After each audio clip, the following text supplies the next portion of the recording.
अध्यात्म विज्ञान कोई धर्म या संप्रदाय नहीं है, ये स्पिरिचुअल साइंस है जो कुदरत के कानून पर आधारित है। ये विज्ञान पूरे ब्रह्मांड के सभी रहस्यों को उजागर करता है और जीवन के सभी पहलुओं को समझने के लिए एक नई दृष्टि देता है।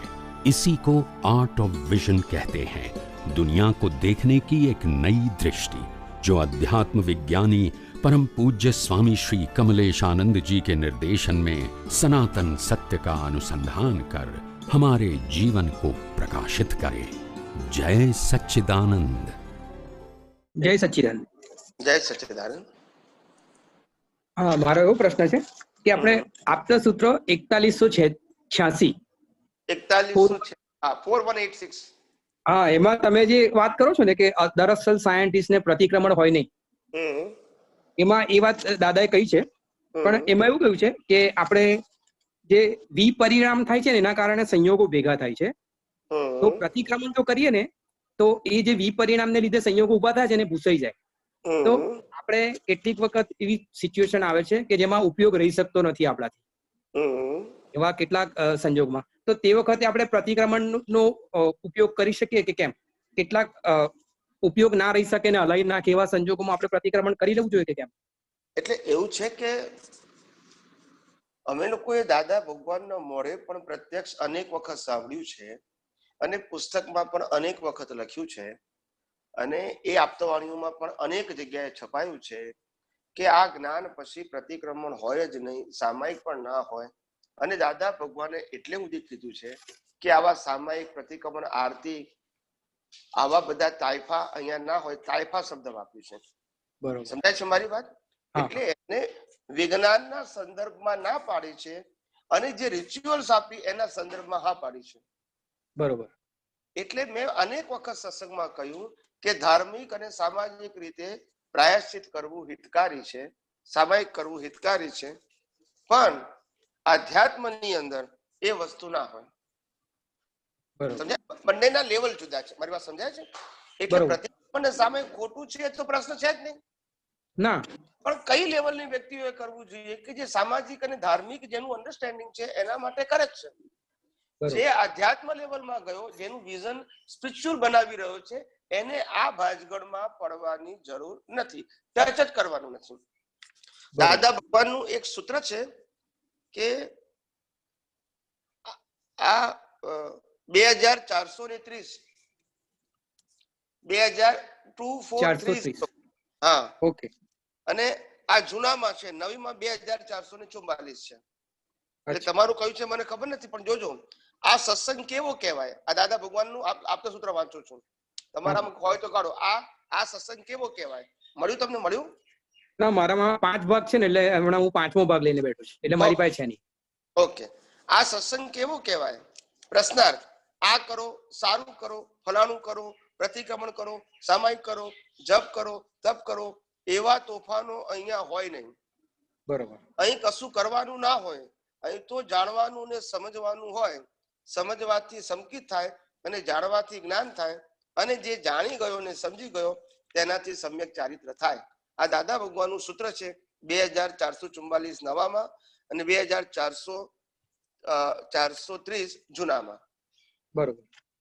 એટલે એ પોતે ચોખ્ખું જ કહે છે, જ્યાં વિજ્ઞાનની વાત આવે ત્યાં આગળ જુદી વાત હોય અને જ્યાં આગળ રિચ્યુઅલ્સની વાત આવે ત્યાં એમને જુદી વાત કરી છે. બરોબર? રિચ્યુઅલ્સ એટલા માટે જુદી વાત કરવી પડે કારણ કે એમાં તમારે કરવાનું છે અને વિજ્ઞાનમાં કશું કરવાનું નથી. હવે જયારે રિચ્યુઅલ્સ ની વાત કરે ત્યાર પછી એવું બોલે કે મારે કરવાનું નથી, તો પછી રિચ્યુઅલ્સ આપવાનો મતલબ શું રહ્યો? મારી વાત સમજાય કે ના સમજાય? એટલે સાયન્ટિસ્ટ લેવલ ના થાય ત્યાં જરૂર પડે એમને, જે વિજ્ઞાનમાં જે લોકોને. એટલે તમે જો વિજ્ઞાનને સમજી શકતા નથી અને ધર્મને આચરવો છે તો જેમ રિચ્યુઅલ્સ કરો છો એમ સામાયિક પ્રતિક્રમણ કરજો. ના, એટલે હું એવું નથી કહેતો કે પ્રતિક્રમણ સામાયિક કરવા જોઈએ, પણ દાદા એવું લખે છે કે પ્રતિક્રમણથી અમુક વસ્તુ ભૂસાઈ જાય તો એક દવા તરીકે ઉપયોગ થઈ શકે કે નહીં? એ તો આપણે વાત કરી જ છે કે પ્રતિક્રમણ એ સાયન્સ જ છે અને પ્રતિક્રમણથી કર્મ ઘૂસાય એ પણ હકીકત છે, એટલે એમાં કોઈ જગ્યાએ ક્વેશ્ચન માર્ક છે જ નહીં. આપણો પ્રશ્ન એ છે કે પ્રતિક્રમણ એ આધ્યાત્મનો સબ્જેક્ટ છે કે ધાર્મિક સબ્જેક્ટ છે, આનો જ પ્રશ્ન છે. ના બરોબર, તો ધાર્મિક છે, ખ્યાલ આવી. હા, એટલે પ્રતિક્રમણ નુકસાન કરતા છે એવું કહેવાનો તો પ્રશ્ન છે જ નહીં. અચ્છા, પ્રતિક્રમણથી ફાયદો થતો નથી એવું કહેવાનો પ્રશ્ન નથી. પ્રતિક્રમણ એ ધાર્મિક સબ્જેક્ટ છે, આધ્યાત્મિક નથી. માટે આધ્યાત્મમાં તમારે પ્રકૃતિથી મુક્ત રહેવાનું છે, તો ત્યાં પ્રતિક્રમણ નથી. ધર્મમાં તમારે પ્રકૃતિને સુધારવાની છે, બદલવાની છે, માટે ત્યાં સામાયિક અને પ્રતિક્રમણ અનિવાર્ય છે. બરોબર, સમજાય? મારી વાત સમજાય તમને? હા, ખ્યાલ આવી ગયો. હા, કોન્સેપ્ટ સમજવાનો. આમાં સાચા ખોટાનો પ્રશ્ન આવતો નથી. ના, સાચા ખોટાની વાત નહીં. આ તો મારે ક્લેરિટી માટે કે કેટલાક શું કહે કે સંકટ સમયની સાંકળ કે એવું કહીએ આપણે, તો એ રીતે એનો ઉપયોગ થઈ શકે. બીજું એક છે એમાં આત્માને રત્ન ચિંતામણી કહ્યો છે દાદાએ. તો આખું આપતસૂત્ર નથી વાંચતો, પણ સીધો પ્રશ્ન લઈ લઉં છું. એટલે એમાં દાદા ખાલી એટલું કહે છે કે આત્માને તમે જો હું નાદાર થઈ ગયું કલ્પો તો નાદાર થઈ જાય, અને કંઈ થયું નથી તો પછી કઈ અસર ના રહે. તો મારો પ્રશ્ન એ છે કે આ રીતે આપણે કલ્પના શક્તિનો ઉપયોગ કરીને આત્માનો અનુભવ કરી શકીએ કે કેમ? એટલે સમજાવું તમને. આમાં તમે તમારી પ્રકૃતિને મેં દોષ કર્યો છે એ રીતે જોશો તો તમારી દ્રષ્ટિ દોષિત થઈ ગઈ, અને માટે એ દોષને સુધારવા માટે તમારે પ્રયત્ન કરવો એ તમારી ફરજનો ભાગ થઈ ગયો. બરોબર. હવે તમે એમ માનો છો કે ભાઈ હું શુદ્ધાત્મા છું અને પ્રકૃતિ કુદરતની જ છે, કુદરત જ ચલાવે છે, તો મારો સબ્જેક્ટ ના રહ્યો પ્રકૃતિમાં ઊંડા ઉતરવાનો. બરોબર. અને માટે હું શુદ્ધાત્મા છું, તો પછી કઈ દોષનો પ્રશ્ન મારો આવતો જ નથી. બરોબર.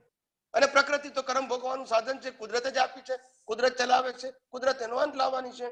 મારે એમાં ઇન્વોલ્વ થવાની ક્યાં જરૂર છે? જો મારે સાયન્સ સમજવું છે તો ઇન્વોલ્વ થવાની જરૂર નથી. એ તો આપણે નિશ્ચય કરી દીધો, પણ જયારે તન્મયાકાર થઈ જવાય પછી આપણે એક કલ્પના શક્તિનો ઉપયોગ કરવો પડે ને કે આ હું નથી એક્ઝેક્ટ. જ્યાં તન્મયાકાર થઈ જાય ત્યારે તમે તન્મયાકાર થઈ જાઓ તે વખતે ઉપયોગ ચૂક્યા માટે ઉપયોગ ચૂક્યા કે હું શુદ્ધાત્મા છું ને કુદરતી રચના મને ના દેખાયું, એનું તમે પ્રાયશ્ચિત કરો. એ વખતે થયેલી ક્રિયાનું નહીં. બરોબર, ક્રિયાનું નહીં, પણ જ્યાં ઉપયોગ ચૂક્યાનું પ્રાયશ્ચિત. હવે સમજી ગયા. એટલે આપણે જે શુદ્ધાત્મા પ્રત્યે પ્રાર્થના બોલાવીએ છીએ એમાં બોલાવીએ છીએ કે અજ્ઞાનતાએ કરીને અને અજાગૃતિએ કરીને. અજાગૃતિ એટલે શું? કે તમારી પાસે વિજ્ઞાનનું જ્ઞાન દર્શન હોવા છતાં ઉપયોગ ના કર્યો, એને અજાગૃતિ કીધું. બરોબર. એટલે અજાગૃતિના દોષો અને અજ્ઞાનના દોષો, મિથ્યા જ્ઞાન, મિથ્યા દર્શન ને મોહનીય કર્મ, આના પ્રતિક્રમણ કરવા, એના દ્વારા વ્યક્ત થતી ક્રિયાના નહીં કરવા. બરોબર. સમજી ગયા મારી વાત? બે જાત. આના આધારે ઉપર કર્મ બંધાય છે, ક્રિયાથી કર્મ બંધાતા નથી. આટલું ક્લિયર કરી નાખો મગજમાં. બરોબર, ક્રિયાના નહીં કરવાના. કારણ કે ક્રિયા એ પોતે જ પરિણામ છે, એનું પરિણામ નહીં આવે. ક્રિયા કરતી વખતે તમારી દ્રષ્ટિમાં અજ્ઞાનતાએ કરીને કર્તાપણું અને માલિકીપણું છે, એટલે કર્મ બંધાય છે, ક્રિયાથી નહીં. હવે આપણે વિજ્ઞાનમાં કર્તાપણું અને માલિકીપણું જતું રહ્યું અને માત્ર કુદરતી રચના તરીકે જ મન વચન કાયા અને તેની અવસ્થાને જોઈએ છે, અને હું શુદ્ધાત્મા છું તે લક્ષમાં છે, તો પછી આપણે સામાયિક પ્રતિક્રમણ અથવા પ્રકૃતિ રિલેટેડ કોઈ પણ વ્યવહાર ક્યાં રહ્યો? હવે આપણે ચૂકી ગયા તો શું ચૂકી ગયા? વિજ્ઞાનનો ઉપયોગ. તો શું કરવાનું? વિજ્ઞાનનો ઉપયોગ કરવાનો કે પાછો અજ્ઞાનનો ઉપયોગ કરવાનો? ના, વિજ્ઞાનનો ઉપયોગ કરવાનો. હા, આજે કોઈ સંજોગ એવો આવ્યો કે મેં કોઈના ઉપર ગુસ્સો થઈ ગયો અને તે વખતે ગુસ્સે થયેલા વાતાવરણમાં તન્મયાકાર થઈ ગયો, તો કે પણ હવે મારે પ્રતિક્રમણ કરવાનું કે નહીં? તું તન્મયાકાર થઈ ગયો એટલે ભૂલ શું કરી કે તે કુદરતી રચના ના જોયું અને શુદ્ધાત્મામાં ના રહ્યો. હવે તારે શું કરવાનું છે? ઉપયોગ ચૂકી ગયો. હે અંતર્યામી પરમાત્મા, હું આ ખરેખર તમારું સ્વ સ્વરૂપ છે એ મને ભાન છે, છતાં હું ચૂકી ગયો અને આ મન વચન કાયની અવસ્થા કુદરતી રચના છે એ મને ભાનમાં છે, છતાં મને ઉપયોગ ના રહ્યો, તો એની માફી માંગુ છું અને ફેરથી ઉપયોગ રહે એવી શક્તિ આપજો. સમજાવી મારી વાત? હા, આ કરો તો you are on the track. બરોબર. હવે તમે જો પ્રતિક્રમણ ક્રિયાનું કરશો તો તમે ડાઉન ટ્રેકમાં આવી ગયા પાછા. હા, લેવલ થોડું નીચે ઉતરે. That's it. મન વચન કાયા ના આવી ગયા. બરોબર છે. આખું લેવલ તમારું બદલાઈ જશે, લેવલ ડાઉન થઈ જાય. રાઈટ. પછી તમને રિલેટિવ સત્યની બધી વાતો લાગુ પડશે. પછી કોઈ કે તમે 9 કલમ બોલવી જોઈએ, સામાયિક કરવું જોઈએ, પ્રતિક્રમણ કરવું જોઈએ, કીર્તન ભક્તિ કરવી જોઈએ, આરતી કરવી જોઈએ, બધામાં તમારે આ જ કહેવી પડશે. પછી એકડો શરૂ કર્યો એટલે બધામાં તમારે આ જ કહેવાની. પછી કારણ કે તમારી ટ્રેક બદલાઈ ગઈ. હવે એ ટ્રેક બદલાઈ ગઈ. હવે એ ટ્રેક ઉપર જેટલી વસ્તુને પુરુષાર્થ કહેવાતું હોય બધી તમારે કરવી પડશે. બરોબર.